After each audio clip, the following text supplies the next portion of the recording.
After my husband passed, my son sneered, "Mom, don't even think about touching Dad's $42 million estate." His wife smirked beside him. I just smiled quietly. But when the lawyers started reading the will, their faces drained of all color. When my husband Matthew passed, I thought my heart couldn't possibly break anymore. But then, standing over his freshly dug grave, my own son and his wife looked at me not with comfort, but with a predatory gleam in their eyes, as if they'd already claimed everything we'd built. That's when I knew my grief was nothing compared to the storm of betrayal about to consume my entire family. The day of Matthew's funeral was suffocating. It wasn't just the heavy Texas sun pressing down on our black clothes, it was the crushing weight in my chest, an ache so profound no words could ever touch it. For nearly 40 years, Matthew and I built our lives brick by brick, deal by deal, until we became one of the most respected real estate families in Dallas. $42 million in assets, properties, and a legacy that symbolized not just wealth, but every drop of sweat, every tear, every sacrifice we made together. Yet, standing there in the grand Dawson estate, with the polished oak coffin and rows of white lilies in the marble hall, I felt emptier than I ever had in my life. Guests filled every corner of our mansion, business partners, neighbors, distant relatives, all speaking in hushed tones, sipping wine and offering condolences that felt so hollow, so rehearsed. To them, Matthew was a titan, a man whose empire defined Dallas real estate. To me, he was simply my husband, my compass, my steady hand when the world threatened to shake. My son, Noah, however, didn't grieve the same way. At 38, Noah had always charmed people in public. He was tall, handsome, with a voice that commanded attention. In the business community, they respected his confidence, but I often saw it for what it truly was, recklessness dressed up as charisma. He had his father's eyes, but none of his patience. Beside him stood Amy, his wife of 10 years, 35, elegant, sharp-witted, but with an ambition that glinted like a knife whenever she smiled. During the service, she clung to Noah's arm, not out of sorrow, but in quiet triumph, as if her position had finally elevated her to the queen of this empire. While I accepted condolences in a daze, they greeted guests like they were already the hosts, shaking hands, offering smiles, whispering promises of what was to come. It was subtle, but I saw it. Others did too. A few raised their brows, as if to say, "Shouldn't this be Charlotte's moment?" But no one spoke aloud. Later, as the sun dipped behind the estate gates and the last cars drove away, I lingered in the dining hall, surrounded by the scent of flowers that were already beginning to wilt. Matthew's photograph rested on the mantel, his familiar eyes watching me. My heart whispered a vow. "Matthew," I said quietly, my voice trembling but resolute, "I promise I will protect what we built. I will guard it with every breath left in me." I turned then, only to catch sight of Noah across the room. He leaned close to Amy, his lips barely moving, but I heard it clearly, "It's all ours now." Amy's painted smile curved wider, her eyes sliding toward me like a predator assessing its prey. The words cut sharper than any blade. In the days following the funeral, a suffocating silence filled the Dawson mansion, where once Matthew's laughter had echoed through the halls. Now, there was only the sound of my own footsteps. At 59, I had thought my later years would be steady, secure, filled with moments of peace. Instead, I found myself adrift in an ocean of grief and uncertainty. Noah visited often, but not with warmth. He spoke with rehearsed tenderness, offering to handle matters so I wouldn't stress myself. Amy hovered nearby, her hands brushing across documents, her tone dripping with concern, but her eyes scanning for weakness. "You should rest, Mom," Noah said one evening, laying a hand on mine. "Dad left everything to me anyway. You know he built all this for me. I'll take care of things. You don't have to worry." Amy nodded, her voice soft but chilling. "Charlotte, you should focus on prayer and peace. Let Noah handle the empire. He was made for this. You weren't." Their words were meant to soothe, but all I felt was the sting of dismissal. In their eyes, I was already a relic, too fragile, too irrelevant to matter. But they underestimated me. Because while grief had hollowed me out, it had not erased who I was. I had built this life with Matthew. I had stood beside him in every boardroom, negotiated contracts when his health wavered, sacrificed friendships, dreams, and years of my youth to build what now stood. And as I watched Noah puff his chest with pride and Amy smirk like a woman who had finally won, I knew one thing with absolute clarity: this was far from over. That was the first time I realized the story of Matthew's wouldn't be about what he left behind. It would be about what was revealed when greed was given the chance to bare its teeth. And though I didn't yet know every step of the road ahead, I felt the storm rising. Because no matter how much my son insisted otherwise, no matter how Amy whispered in his ear, I would never let Matthew's empire crumble under arrogance and entitlement. That night, the mansion felt colder than usual. The halls of Dawson Estate were never silent before Matthew passed, but now, even the ticking of the grandfather clock carried an eerie weight.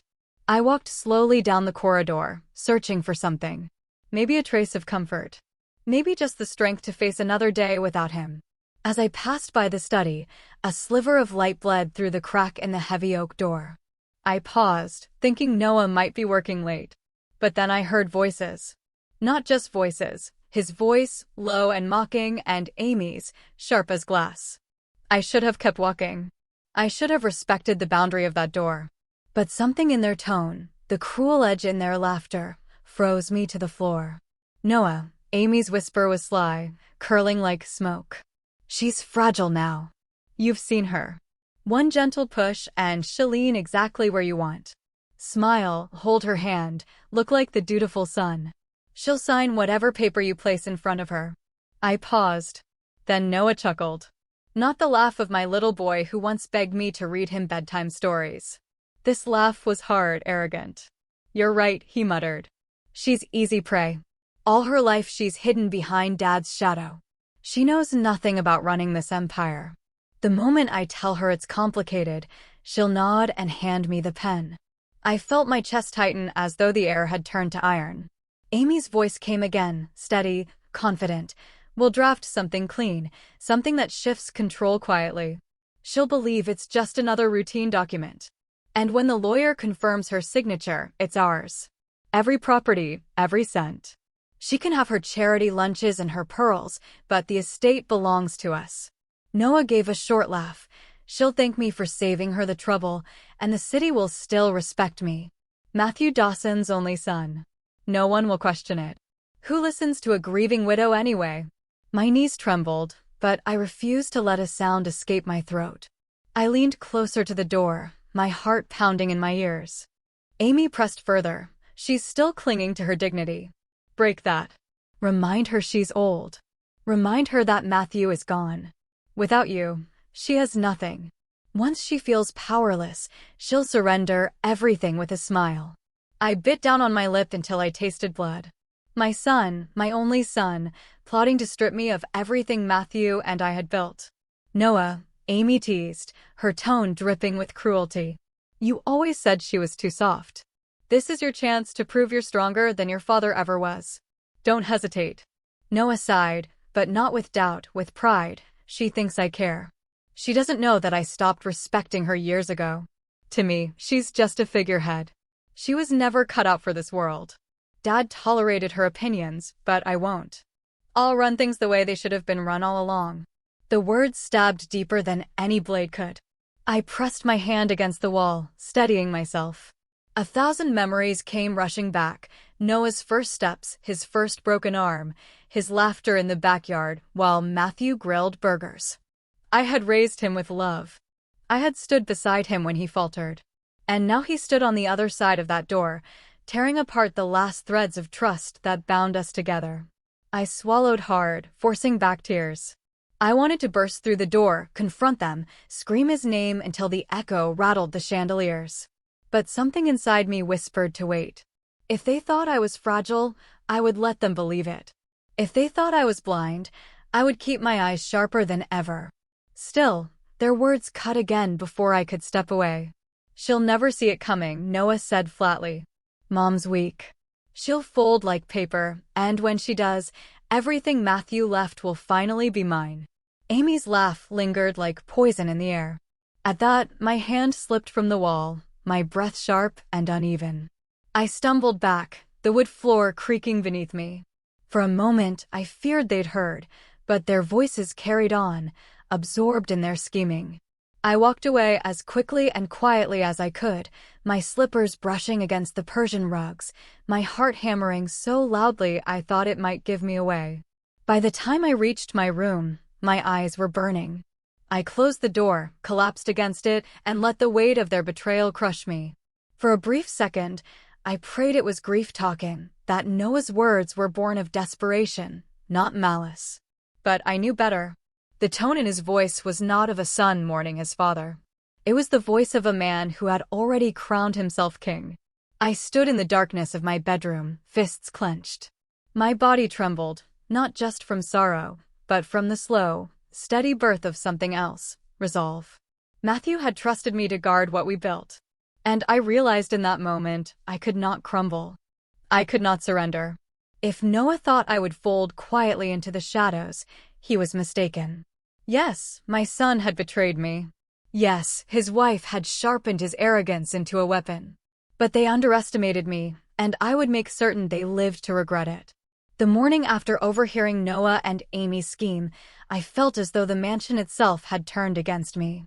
Every portrait on the wall stared back in silence, as if asking why I was still standing there, letting betrayal breathe inside my home.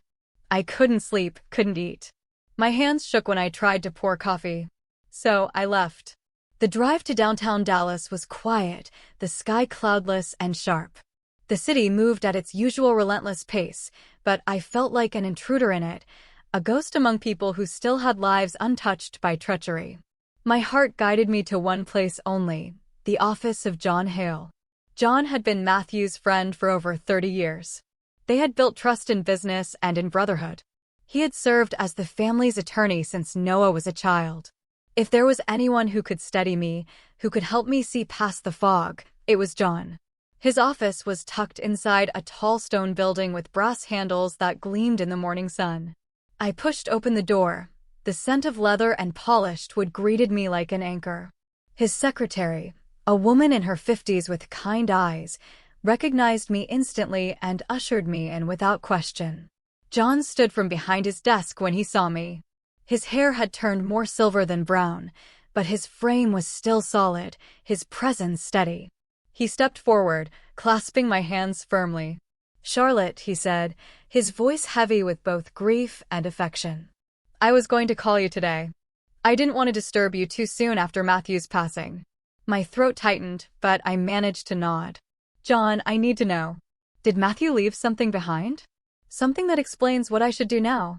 For a moment, John studied me with eyes that saw too much. Then he motioned for me to sit. His office was lined with bookshelves that reached the ceiling, law journals stacked neatly, photographs of his family scattered among them. He lowered his voice. "Yes, Charlotte," he said slowly. "Matthew left a sealed will. He instructed me not to open it until a formal reading with the family present. But he also wrote me a letter, a private note, anticipating this very moment." The words hit me like thunder. I leaned forward, gripping the armrests. "He knew." John nodded. "Matthew suspected Noah might allow greed to cloud his judgment. He trusted you would need guidance. He wanted to ensure you weren't blindsided." I felt my stomach twist. A mix of sorrow and pride surged through me. Sorrow that Matthew had doubted his own son. Pride that he had trusted me with the strength to carry on. "What did he say in the letter?" I whispered. John opened a locked drawer and retrieved an envelope, its edges yellowed slightly from time. He handed it to me with careful hands. "This is yours to keep, but I can tell you the essence of it. Matthew wanted Noah to learn responsibility the hard way. He didn't want to reward arrogance or entitlement. He wanted his legacy protected, not consumed." I pressed the envelope to my chest as though it were Matthew's hand resting there again. John continued, his voice steady. "The will itself will speak clearly, but Charlotte, you must prepare yourself. Noah may fight it.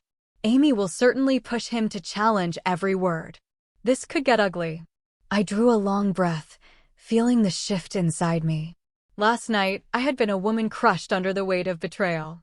But now, hearing Matthew's foresight, holding his words in my hand, I felt a current of strength rising.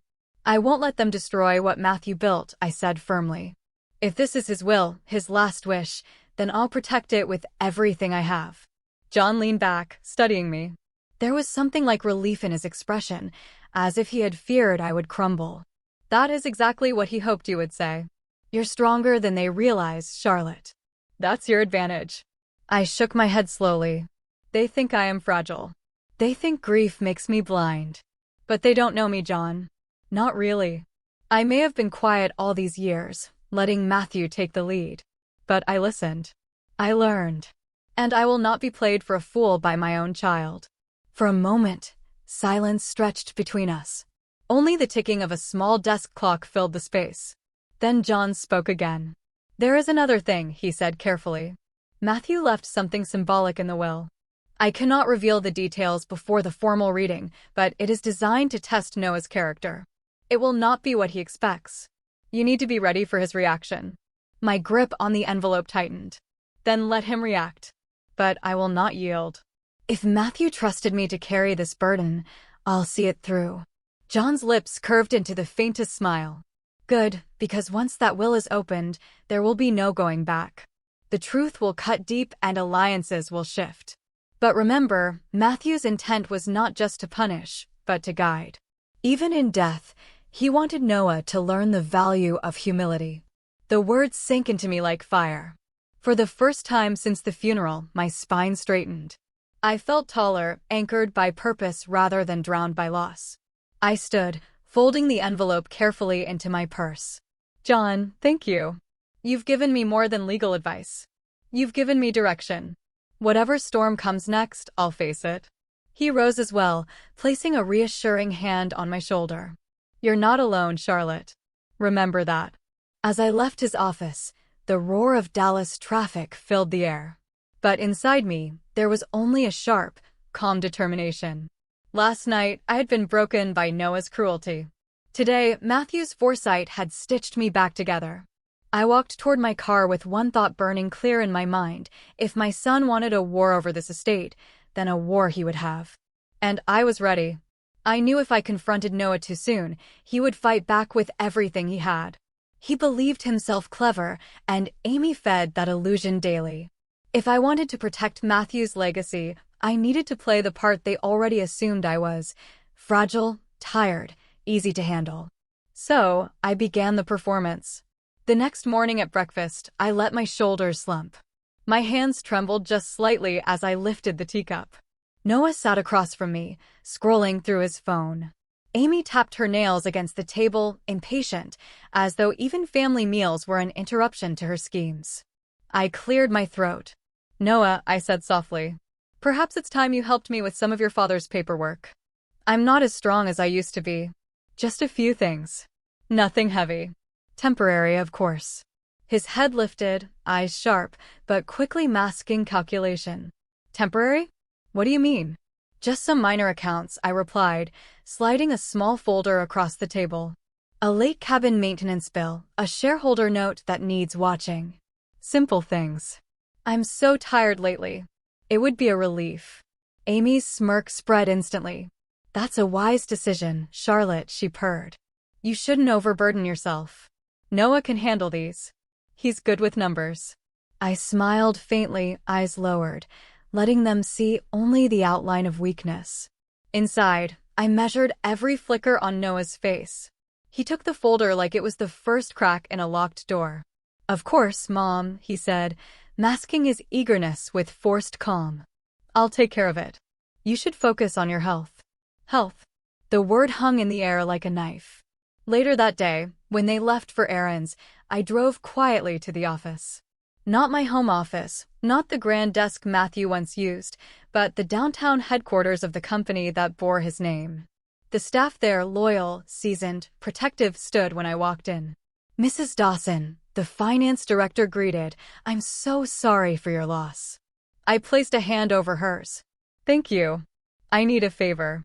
For the next few months, whenever Noah asks for files or financial records, I want duplicate copies sent directly to me. Quietly. No delays, no questions. Her brows knit for a moment. Then she nodded firmly. Understood. One by one, I spoke to department heads, accounts, real estate operations. I kept my tone calm, my instructions clear. Noah would think he was in control, but every decision, every movement would echo back to me. I would have eyes where he least expected them. By evening, I was back at the mansion, sitting in the garden as if I had never left. Noah and Amy returned, laughter ringing in the driveway. He looked relaxed, more confident, like a man who believed the keys were slowly sliding into his palm. He joined me at the table. "Mom," he said, "I went over those papers. Easy stuff. You don't need to worry anymore."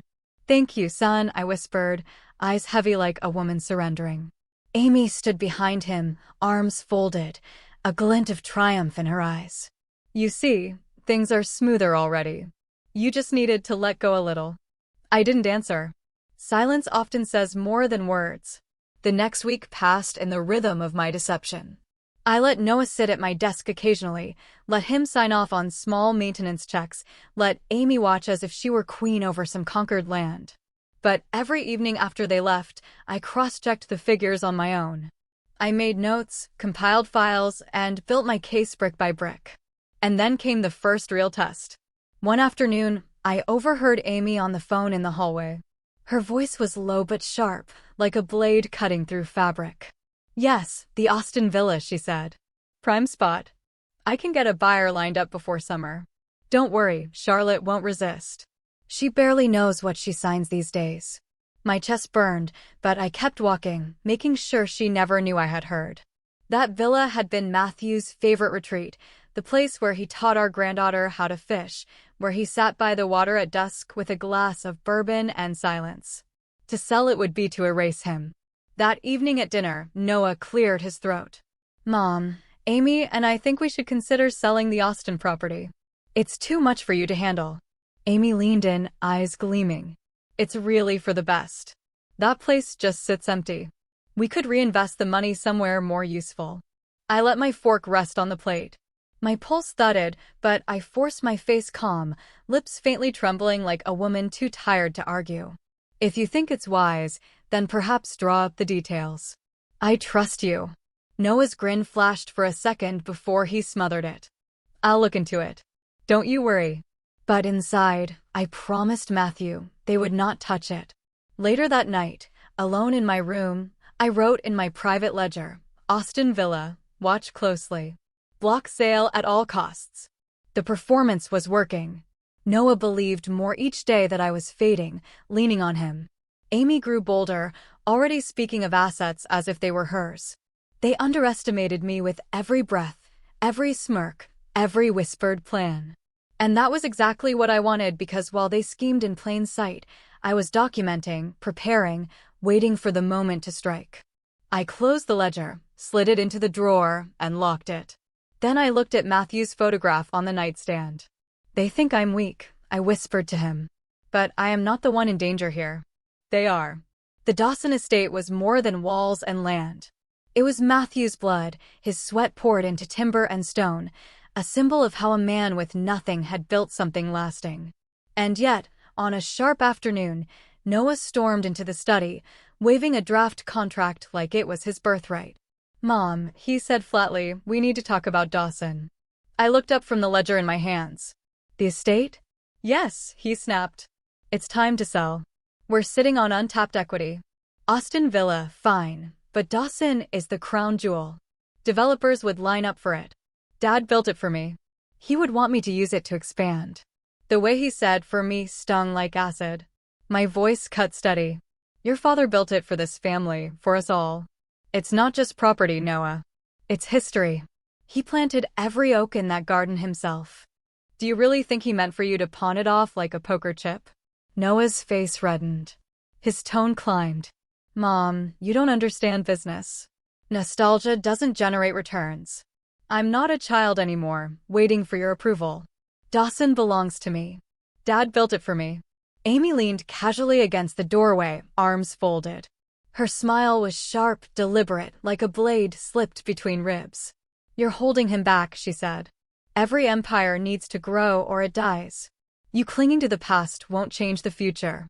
You're afraid, Charlotte. Admit it." Her voice wasn't loud, but it cut deeper than Noah's shouting. I steadied my breathing. My instinct was to lash back, to remind her she was nothing but a guest in a house she never helped raise. But I bit it down. Rage would expose me. Instead, I set the ledger down and stared Noah in the eye. "You think selling Dawson is growth?" I asked. "It's destruction. And if you do this, you'll lose more than money. You'll lose the one thing your father wanted most, his legacy intact." Noah slammed the contract on the desk. "Legacy doesn't pay dividends. I'm moving forward with this with or without you."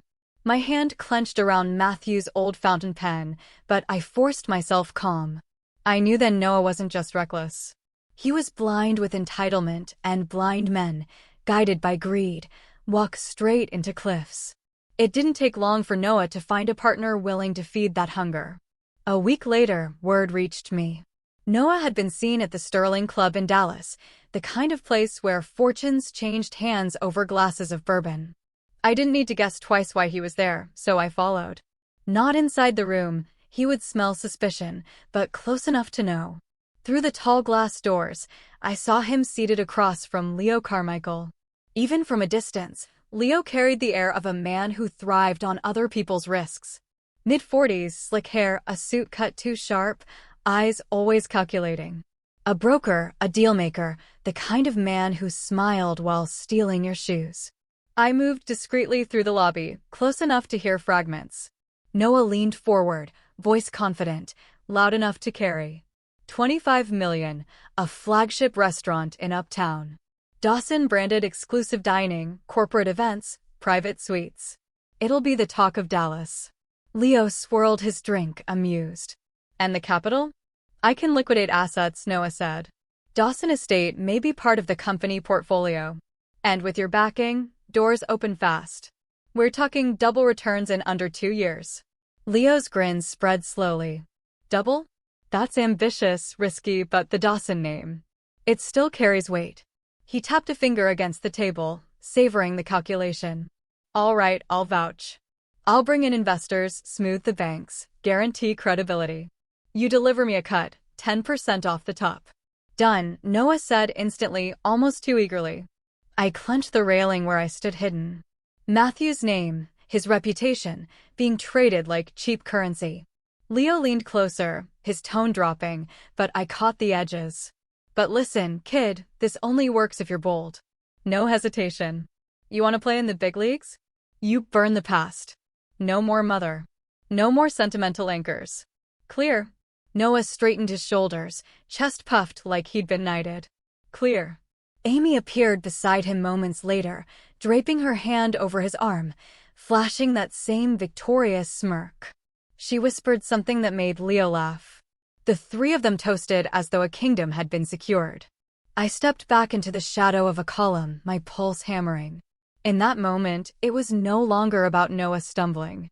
He was sprinting headlong into a pit, selling Dawson, gutting the company, handing Matthew's honor to men like Leo, who saw legacy only as leverage. Driving home, I replayed their words, their gestures, every smug smile. By the time I reached the estate gates, I knew this was no longer a family dispute. It was war. Noah wasn't just risking money. He was risking our name, our foundation, everything Matthew had sworn to protect. Inside the house, he passed me in the hall, his face lit with reckless energy. "Big things are coming, Mom," he said. "Bigger than you ever imagined. You'll thank me one day." I stopped him with a look. "Noah, remember this. Every empire built too fast collapses twice as hard." He laughed, shaking his head. "That's your problem. You don't think big enough. Leo gets it. Amy gets it. You don't." And then he walked away. Alone in the silence, I pressed my hand against Matthew's portrait on the wall. "They think I'm powerless," I whispered. "But they have no idea who they're playing with." I thought Noah's arrogance had already reached its peak. I was wrong. The following week, he started carrying a folder into every meeting. a thick binder with Dawson embossed on the cover. At first, I assumed it was nothing more than his notes, but then whispers reached me. He wasn't just saying heir apparent. He was showing people something, a document. At a dinner with two board advisors, I saw it myself. He spread out a clean, cream-colored sheet, the kind of paper our lawyers used for drafts. Across the top, in bold, it read, "Last Will and Testament of Matthew Dawson." My stomach clenched. He spoke with a steady, rehearsed confidence. Of course, nothing is official until the reading next week, but this was my father's intent. His signature is right there. He wanted me to carry Dawson Enterprises into its next phase. I owe it to him to act swiftly, to capture opportunities before they pass. The advisors nodded as if reassured. None of them noticed or cared that the page lacked a seal, a notary stamp, any sign of legal completion. To their eyes, it looked legitimate. To them, it was enough. Later that night, I confronted him in the hallway. "Noah, what did I just see?" I demanded. He didn't flinch. "A draft, Mom. A draft that reflects Dad's wishes. You can fight me all you want, but this company needs a leader willing to act.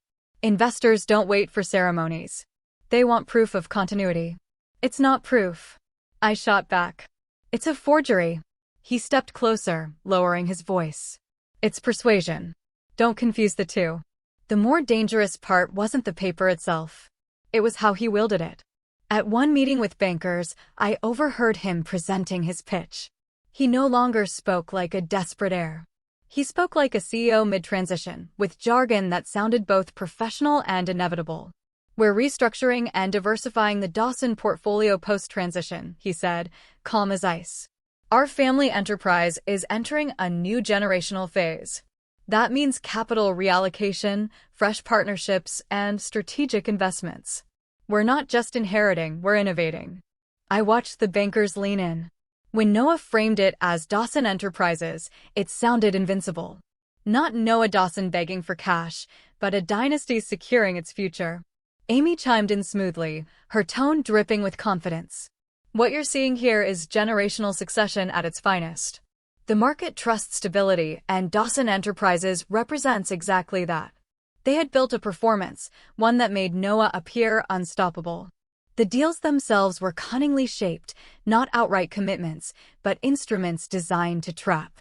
I managed to glance over one of the agreements Noah brought home. It wasn't a finalized contract.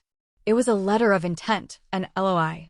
At first glance, it seemed harmless, just an expression of interest, but buried in the clauses was the poison. The text read, "Party B agrees to reserve exclusive rights to participate in the Dawson investment project for 30 days. In exchange, Party A will deposit an earnest sum of X dollars within 10 business days following the probate hearing. Should Party A fail to deliver, a breakup fee equal to 15% of the project value shall be due immediately. 15% of $25 million, nearly $4 million. Money that would never come back." He was gambling with liabilities he didn't even own yet. Worse, every document bore his father's name as a shield, turning Matthew's reputation into collateral. One evening, I entered the study to find Noah at the desk drafting emails. Amy was at his shoulder, scrolling through numbers on a tablet. "He needs reassurance," she said. "He wants to know the money will clear after probate." Noah replied without hesitation. "Tell him the funds are as good as delivered. This is Dawson Enterprises. We don't default." I cut in from the doorway. "You mean you don't default yet?" They both looked up. "You're walking a thin line," I said, "making promises with assets you don't control. Waving a draft will in people's faces like it's gospel. Do you know what happens if one of them sues?" Noah's jaw tightened. "Mom, don't undermine me in front of Amy. You keep living in fear, but I'm building." Dad wouldn't want hesitation. He'd want boldness. Amy added, almost sweetly, "He's right, Charlotte. The world rewards decisiveness.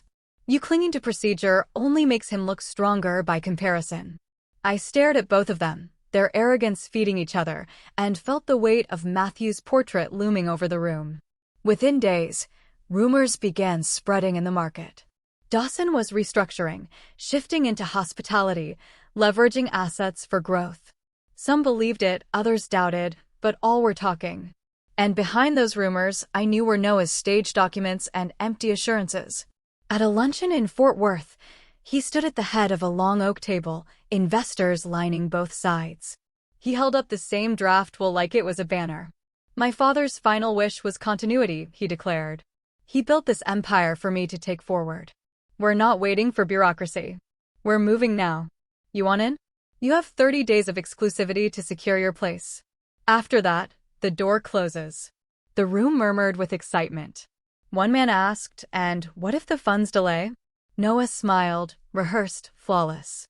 Dawson doesn't delay. We honor commitments. That was the moment I realized. He wasn't bluffing anymore. He believed his own lies. That night, I shut the door to Matthew's study and sat in the silence. The scent of his old cologne still lingered faintly on the shelves. His books, his papers, the weight of his presence. Everything pressed against me. I reached for the box of letters he left behind. My hands shook as I untied the string. Inside were envelopes, his handwriting firm and unyielding. I pulled one free and unfolded it under the dim lamp. His words cut through me like steel. If Noah falls into greed, let him taste the consequences. Only then will he learn. I whispered to the empty room, Matthew, I'll see this through. My voice cracked, but my resolve tightened. I read the letter twice, then 3 times. Each line was Matthew's foresight, his understanding of our son's weakness. He had known. He had predicted this very spiral. He hadn't left me unprepared. He had armed me. I laid the letter aside and opened another folder stacked nearby. These weren't personal. They were company documents, financial records, contracts with signatures that weren't quite right. Numbers that didn't align, expenses disguised as consulting fees. My chest tightened as I turned page after page. It was all there. Decisions Noah had made before Matthew's death. Deals already bleeding the company. Vendors paid twice. Shell companies receiving transfers. And in the margins, Noah's initials, bold like a child proud of his mischief. I slammed the file shut, anger rising in my throat. He wasn't just reckless now. He had been reckless all along. The clock struck midnight and I sat back exhausted, but unable to rest. The next morning, I called John. When he arrived, he looked at the stack of documents spread across Matthew's desk. His eyes narrowed. Where did you find these? They were buried under Matthew's old files, I said. Hidden, but not gone. Look here. I pointed to a series of payments. Same vendor, 3 invoices, same amount, same date. That's not a mistake. John leaned closer, scanning. And here, see this? That signature isn't the CFO's. It's traced. Sloppy. My heart pounded. So, he was draining us even before Matthew passed. John let out a low whistle. Charlotte, this isn't just incompetence. This is deliberate. I pressed my palms to the desk, steadying myself. We need proof that holds in a boardroom, not just whispers. If Noah waves that fake will, we need something heavier. John nodded. We'll track every irregular payment. Build a timeline. Once it's all mapped, nobody can deny it. That afternoon, we drove to the downtown office quietly. John had pulled access logs, emails, and transaction records. We sat together in the conference room, piecing things together like detectives. I scrolled through Noah's correspondence. His tone was cocky casual. Push this through. Don't bother Mom with details. Dad always said speed matters. I clenched my fists. He was using Matthew's words as cover, twisting them into excuses for theft. John dropped another folder in front of me. Look, he signed an LOI with Brahman weeks before Matthew's death. That means he was already positioning himself. He didn't wait for probate. He didn't even wait for his father's body to be cold. The reality cut deep. My son had been planning this long before grief could even set in. As the sun set, John leaned back. Charlotte, you have enough to corner him. But the question is, when? I looked at the pile of letters beside me. Matthew's voice echoing in my mind. Let him taste the consequences. Not yet, I said. If I strike now, he'll spin it as me resisting change. No, we wait until he hangs himself with his own rope. Then we tighten the knot. John's eyes met mine. That takes patience. Patience, I said coldly, is all I have left. That night, Back in Matthew's study, I sat again with the letters. My hands no longer trembled. My fear had hardened into something else. Clarity, I whispered into the silence. Matthew, I'll carry this to the end. Not because I want revenge, but because he must learn. He must build again, not on stolen ground, but on his own. I closed the box, locked it, and turned off the lamp. The silence was heavy, but this time it was no longer suffocating. It was the silence before a storm, and I was ready to bring it. The day of the will reading arrived, and the Dawson estate felt colder than I had ever known. The long library with its towering shelves and heavy curtains drawn against the sun was transformed into a courtroom of sorts. The air was thick with unease. I sat at the center of the long mahogany table, posture straight, face calm. Inside, my heart was steady but guarded. To my right was John Hale, our family lawyer, his expression unreadable, papers neatly stacked before him. Across from me sat Noah and Amy, side by side. Noah's shoulders squared with false confidence, his chin raised. Amy leaned close, whispering to him with a smile that barely hid her smugness. To them, this was a formality. A ceremonial rubber stamp before the floodgates opened in their favor. I watched their arrogance like one watches a storm gather over calm water. John cleared his throat. The room hushed instantly. His deep voice carried authority, every syllable deliberate. By order of the late Matthew Dawson, I am tasked with reading his final will and testament. This document has been verified, sealed, and will be entered into probate effective today. Noah rolled his eyes. Yes, let's move it along, he muttered loud enough for me to hear.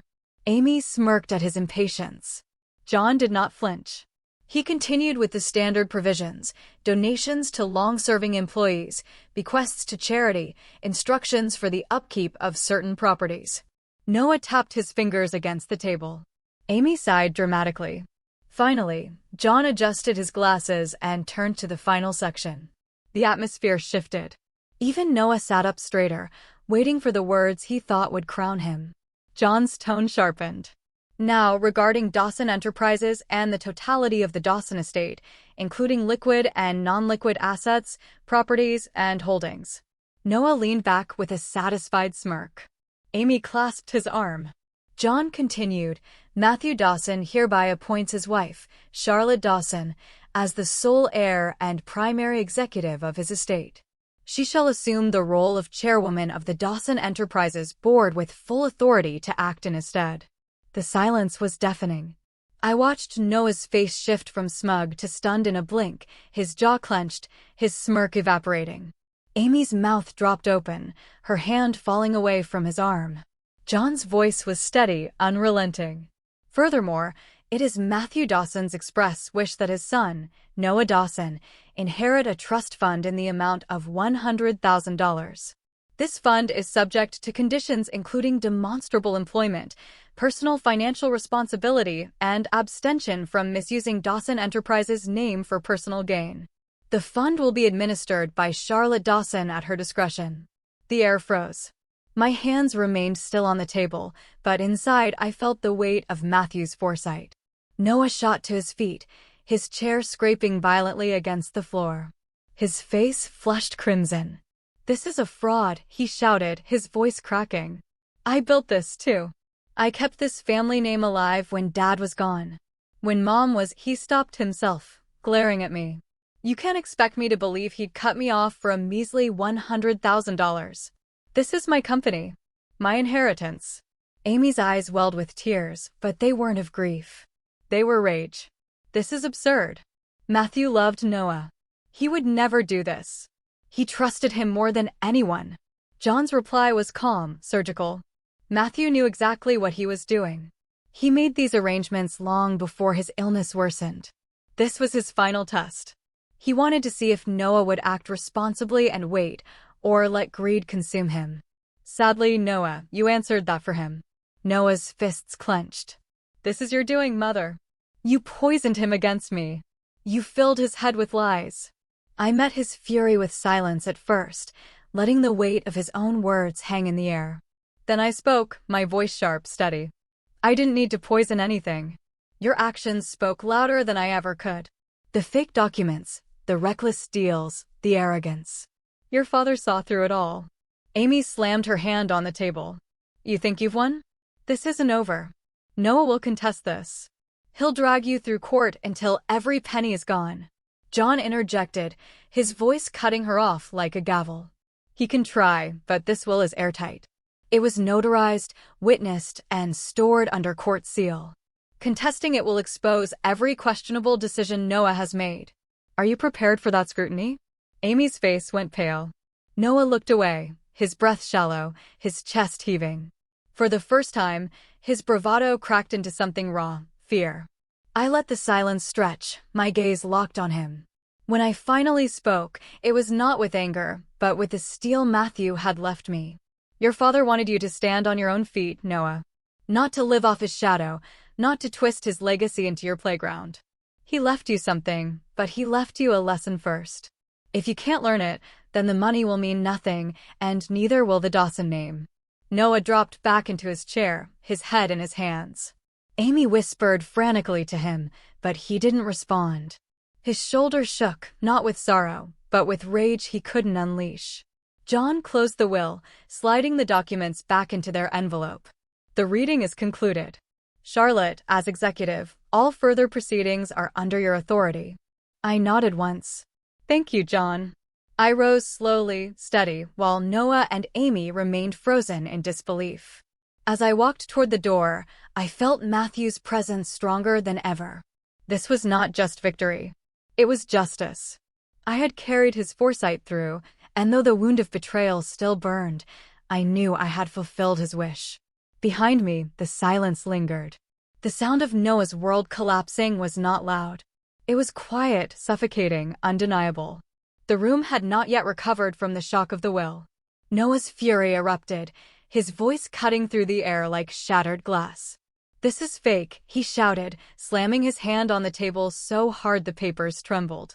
You manipulated him, Mother. He took a ragged breath. You twisted everything. You think you can steal what belongs to me. I stayed silent. His rage was loud, but his desperation was louder. Amy clutched his arm, whispering, "Calm down, Noah, please." But he shook her off violently. You wanted this, didn't you? He hissed, pointing at me. All those nights you sat by his side, feeding him poison against me. You turned him into your puppet. John Hale leaned back in his chair, folding his hands. His calm presence made Noah's tantrum look even more pitiful. I kept my voice even. Are you finished? Noah sneered, his chest heaving. Not even close. He reached inside his briefcase and pulled out a thick stack of papers bound with a red clip. His hand trembled, not from weakness, but from eagerness to strike. This, he declared, holding the stack high for everyone to see, is the real will. The draft father wrote before you got to him. This is what he truly wanted. Amy's eyes lit with hope. Yes, Noah. Show them. Show them the truth. I did not move. Instead, I tilted my head, my voice clear and sharp. Then, by all means, Noah, present it. The doors opened. At my signal, several members of the Dawson Enterprises board entered, followed by key investors. Their faces were tight, their eyes scanning the tense scene. Noah stiffened as he realized the audience had just multiplied. I spoke with deliberate calm. Gentlemen, ladies, thank you for joining us. Noah insists he holds proof of Matthew's true intentions. I thought you might like to hear it directly. Noah's face flickered with confusion, but pride overrode caution. He thrust the stack forward. This document shows Father never intended to hand everything to her. He meant for me to run the company. He knew I was the only one capable. Gasps rippled through the room. The investors leaned in, whispering to one another. I kept my gaze locked on Noah. Tell me, I said slowly, my words like blades. Is this the same document you showed some of these gentlemen to secure their letters of intent? The investors stiffened. A man in a gray suit nodded grimly. Yes, that is the one. A woman beside him added, he claimed it was binding, that he was the next CEO. He pressed us to sign quickly under his assurances. Noah's smile faltered. That's right, because it's true. Father wanted me in charge. This is proof. I turned to John Hale. John rose smoothly, a folder already in hand. As counsel to the estate, I must clarify for everyone present. The document Noah holds is a draft, discarded and superseded months before Matthew Dawson signed his final will. It has no legal standing whatsoever. However, he paused, letting the silence burn. Noah used that worthless draft to solicit agreements from investors, binding letters of intent. Each LOI contains a termination penalty. Total exposure, nearly $4 million. The room erupted. Investors stood, voices rising. "For million," one shouted. "He tricked us into liabilities." Amy's face drained of color. She looked at Noah as if seeing him for the first time. Noah stumbled, shaking his head. No, that's not right. I was protecting the company, trying to secure capital." John's voice sliced through him with forged authority. "Worse, we have documentation showing you signed loan applications using your mother's name as guarantor. That is fraud, Noah. Criminal fraud." Gasps again. Eyes turned to me, then back to Noah. Noah's jaw dropped. He looked cornered, like an animal realizing the cage had been locked from the outside. "She's lying. You're lying. This is all a setup." I rose from my chair, slow and deliberate. My voice was low, steady, and final. "Noah, your father's will didn't strip you of power. You did that yourself. You didn't inherit a company. You manufactured a debt. You didn't protect his legacy. You endangered it. And now you stand exposed, not as a leader, but as a liability." Amy whispered, almost in a trance. "You told me. You said everything was guaranteed. You said your father already signed." Noah turned to her, panic in his eyes. "Amy, listen, but she pulled away, shaking her head violently. Her tears now weren't for him. They were for herself, for the ruin he had dragged her into." The board members rose, angry voices flooding the room. "Unacceptable. We trusted you. This is malpractice." John raised his hand, commanding order. "I advise everyone remain calm. Mrs. Dawson will assume the chairmanship as stipulated. We will work through this together, but let there be no doubt. Noah Dawson's actions have placed the company at risk. This will be addressed fully in due course." The anger in the room only intensified, but their focus was no longer on me. It was on Noah. I watched him shrink in his seat, his shoulders collapsing under the weight of humiliation. His arrogance had evaporated, leaving behind only the hollow shell of a man who had gambled everything and lost. Amy's eyes hardened. She no longer looked like a partner, but an accuser. I leaned forward, my final words sharp as steel. "You wanted to prove yourself, Noah, and you did. You proved to everyone here that greed, deception, and recklessness are your true inheritance, not Dawson Enterprises." The silence that followed was absolute. The board's anger, Amy's shock, John's authority, it all pressed down on him until he could no longer lift his head. The trap had closed, and it hadn't been set by me alone. It had been set by Matthew, by every choice Noah made, by every lie he told. When I finally stood to leave, I didn't look back. I didn't need to. The sound of chairs scraping, investors demanding answers, Amy's sharp voice cutting at Noah. Those noises told the whole story. He had wanted power. Instead, he inherited disgrace. And I, for the first time since Matthew's passing, felt the weight begin to lift. When the heavy oak doors finally closed behind the last guest, silence fell over the grand room. The long mahogany table still bore the scattered documents from the reading, but the air had shifted. No more lawyers, no investors, no audience, just me and my son. Noah stood rigid, his chest heaving, his eyes burning with humiliation that hadn't yet turned into words. I didn't gloat. Victory had no sweetness when it came at the cost of a son's ruin. I reached into my handbag and pulled out a sealed envelope. The handwriting on the front was unmistakable, Matthew's strong, steady script. My hand trembled as I held it out. "Noah," I said evenly, "this is from your father. He wrote it for you for this moment." He hesitated, his jaw clenched, suspicion flickering across his face. But his fingers still reached for the letter, as if some part of him needed to hear his father's voice again. I watched him rip the seal. His eyes scanned the lines, and his expression cracked. His lips quivered, his shoulders slumped. For the first time that day, Noah didn't look like a man fighting for power. He looked like a boy who had lost his way. He whispered, barely audible, he knew. Tears gathered in his eyes as he kept reading, his voice breaking on the words Matthew had left behind. My son, power gained without work is a curse. I built not just a company, but a trust, a legacy, brick by brick. You must learn that building is harder, but it is the only path that gives life meaning. I pray you choose creation over destruction. The letter fell from his hands. He covered his face, his sobs raw, unrestrained. I didn't move closer. I didn't comfort him. Instead, I spoke firmly, my voice steady, though my heart ached. Your father didn't want you to fail, Noah. He wanted you to learn. He wanted you to understand that respect isn't inherited. It's earned. You thought you could demand it. That's why you lost everything before you even began. He shook his head, choking on his own guilt. I wanted what was mine. It was never yours to take, I replied sharply. It was yours to earn if you had the patience. But you let greed blind you, and greed has a cost. For a long moment, there was nothing but his broken breathing and the ticking of the old clock on the wall. The next morning came with a knock at the front gates. I was in the sitting room when the sound echoed through the house. My heart sank even before I saw the uniforms. The police. 2 officers entered, their faces grim. Behind them, John Hale stood silent, holding a folder. Noah Dawson, the taller officer, announced, "You are under investigation for forgery and fraud." Noah stumbled backward, disbelief flooding his face. What? No, this isn't happening. You can't. But then Leo, his so-called ally, was led in handcuffs through the doorway. His head hung low. I told them everything, Noah, about the fake documents, about how you used your mother's name to secure the loans. I couldn't take the heat alone. The color drained from Noah's face.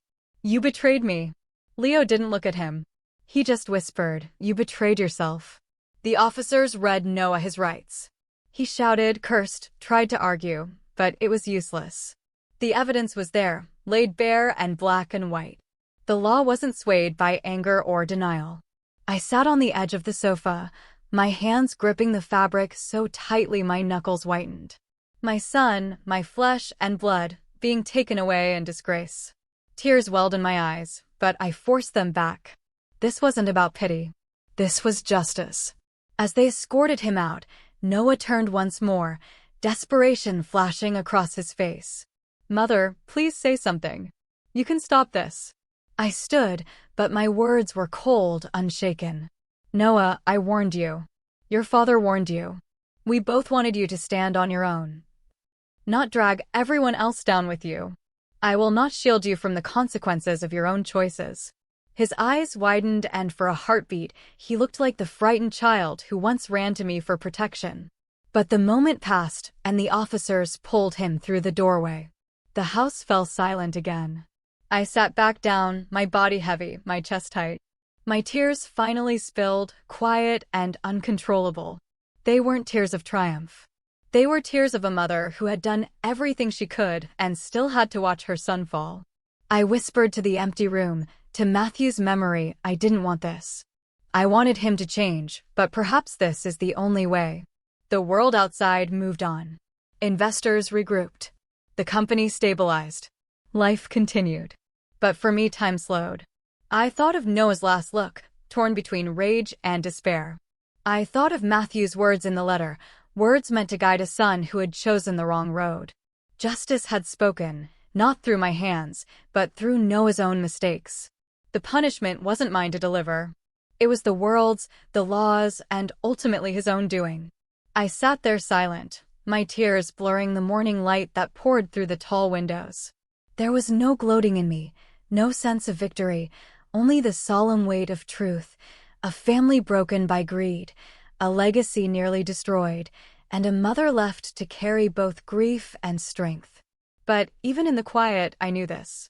Matthew's lesson had been delivered. Perhaps not in the way I hoped, but in the way it had to be. The courtroom in Dallas was cold that morning. The kind of sterile cold that stripped people of pretense. The flags hung still, the judge's gavel resting on the bench like a weapon waiting to strike. I sat at the back, quiet, my hands folded in my lap. This wasn't my battle anymore. Justice had its own stage. Noah stood before the judge, no longer wearing the tailored suits that once made him look untouchable. His face was pale, eyes restless. He looked smaller, almost shrunken inside his own skin. The judge's voice was sharp and unyielding. "Mr. Noah Dawson, the court has reviewed the evidence presented. Your actions constitute forgery, misrepresentation, and financial fraud.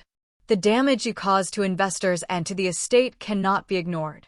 Noah's attorney tried to soften the blow, speaking of youth, of poor judgment, of the pressure of expectations. But it didn't matter. The truth was clear. The verdict came like the crack of a whip. Heavy fines running into millions, enough to strip away the illusion of wealth he clung to. A permanent stain on his reputation, blacklisted from holding executive power in any registered corporation. And then the words that silenced even the whispers in the room. "You will no longer be recognized as a lawful trustee of the Dawson estate. The trust shall remain under protection of its rightful guardianship." Noah staggered as though the bench had physically struck him. His lips parted, but no words came. Amy was there, sitting 2 rows in front of me. Throughout the trial, she had worn her usual mask of poise, but I saw the cracks forming. When the sentence was spoken, she didn't reach for Noah's hand. She didn't look at him. She stood, her heels echoing against the tile, and walked out without a word. The sound of the door closing behind her was louder than the gavel. Noah turned, desperation flashing across his face. "Amy, wait." But she didn't. She never looked back. The courtroom emptied slowly, reporters scribbling, investors muttering, strangers avoiding Noah's eyes as if disgrace might rub off on them.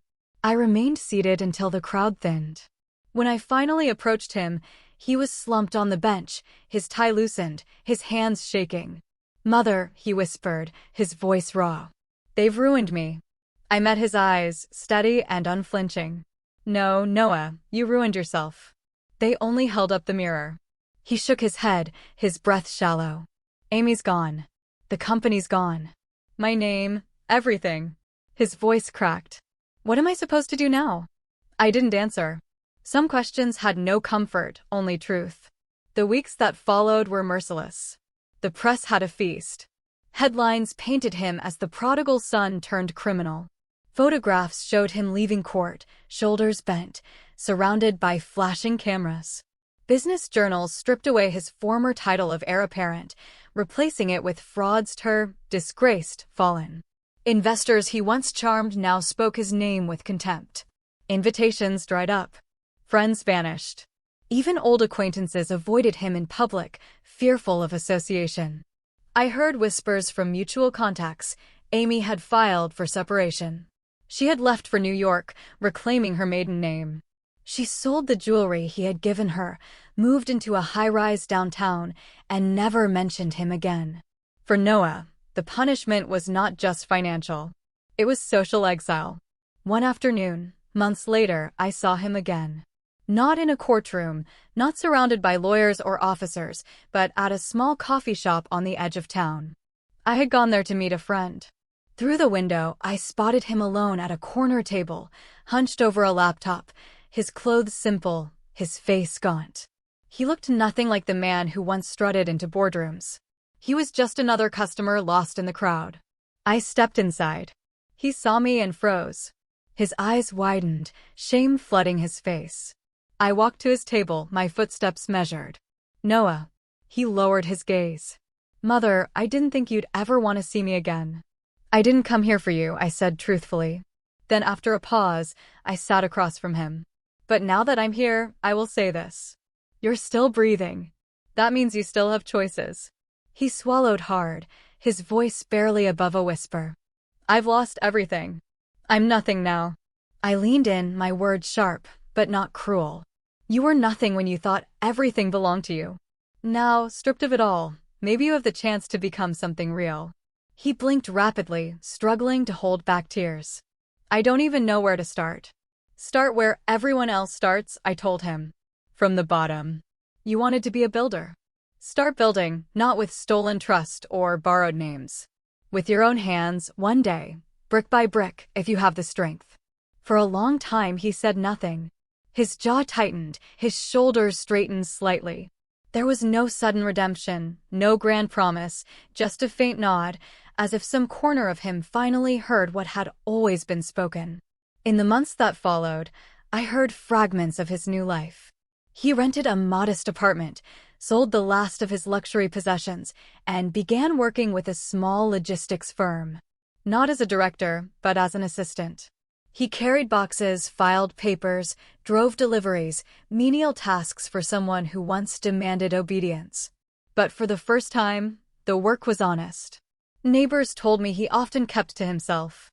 No lavish parties, no extravagant gestures.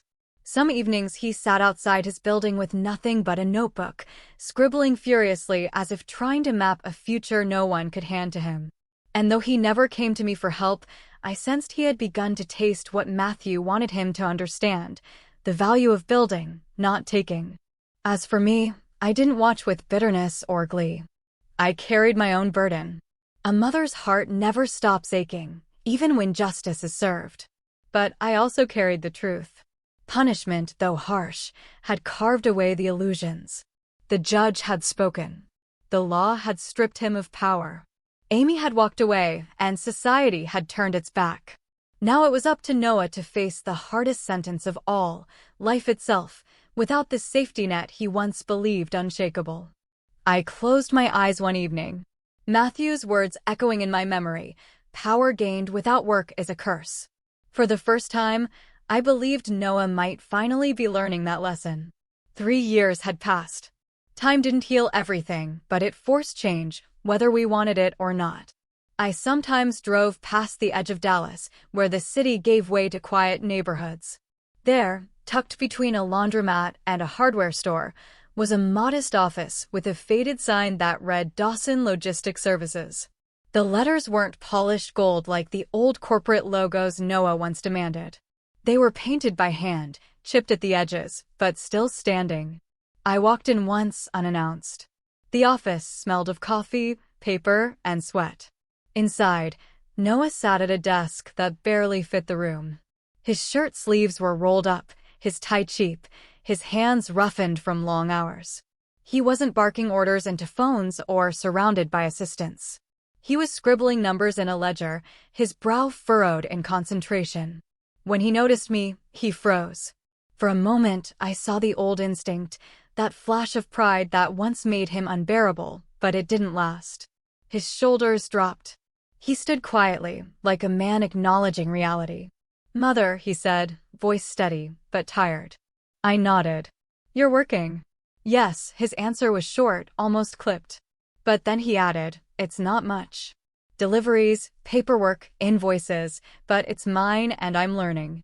His tone wasn't defensive. It was different, measured, grounded. He no longer spoke to impress. He spoke because the words were simply true. I didn't praise him. He didn't need my applause. He needed to keep going. Ethan, his son, had grown fast. 14 now, taller, his voice deepening, but his eyes still bright. He visited me almost every weekend, filling the house with energy I thought I'd lost forever. One Saturday afternoon, he burst through my garden gate with a grin stretched ear to ear. He carried a notebook, its pages filled with sketches and ideas. "Grandma," he said breathlessly, dropping beside me on the bench. "One day I'll build a company, a real one, bigger than Dad ever dreamed of, but not the wrong way. I'll build something that makes you proud." His words were sharp, ambitious, but his eyes carried sincerity. I placed my hand on his. "Do it with honesty, Ethan. That's the only way it lasts." He nodded fiercely, as if sealing a pact. Sometimes I wondered if Noah had heard his son speak that way. If he did, maybe it hurt. Maybe it healed. Maybe both. Life didn't erase Noah's mistakes. Dallas society remembered. Doors stayed closed. Invitations lost in the wind. When his name appeared in news articles, it was still followed by words like disgraced or convicted. But slowly he carved out a corner of respect. Not fame, not wealth, but the kind that came from showing up every day, doing work no one else wanted, and not running away. I heard whispers from people in town. He's stubborn. He works late. He doesn't cheat anymore. That anymore was a wound, but also a warning.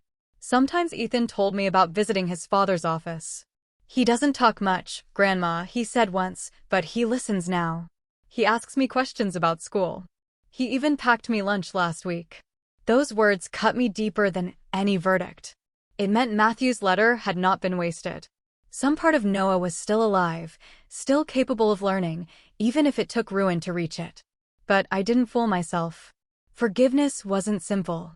A mother's heart bends, but doesn't break. Yet it remembers every scar. I hadn't forgotten the humiliation, the betrayal, the cruelty he once showed me. I never would. One evening, Noah came to the house. He stood at the doorway like a guest instead of a son. His face was lean. His hair streaked with gray, though he was still young enough to fight it. I wanted to say he paused, struggling. Words had always come easily to him when he lied, but truth slowed him down. I can't undo what I did. I know that, but I'm trying not to waste what's left. I held his gaze. That's between you and your conscience, Noah. Not me. He nodded. I understand. He didn't ask for forgiveness. He didn't beg. He simply accepted the weight. That, in its own way, was growth. 3 years taught me something Matthew always knew. Punishment doesn't end in a courtroom. It lives in choices made afterward. Every time Noah walked into that small office, he carried his punishment with him. Every time Amy's absence followed him home at night, he felt it. Every headline that still called him a fraud was a reminder. But in the silence between all that noise, he had the chance to become a man, not just an heir. Ethan was the bridge. The boy saw both worlds, the father who fell, the grandmother who stood firm, and from that he drew his own path. One late afternoon, I sat in my garden. The sun was low, painting the sky with orange and violet. The flowers rustled in the breeze, and the air smelled faintly of earth and roses. Ethan had just left after dinner.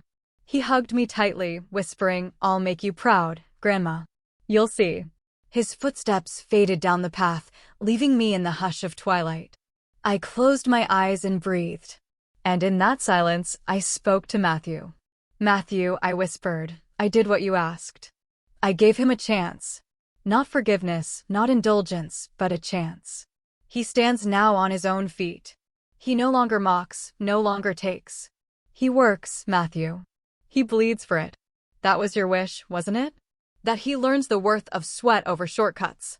I felt the weight lift. Not entirely, but enough.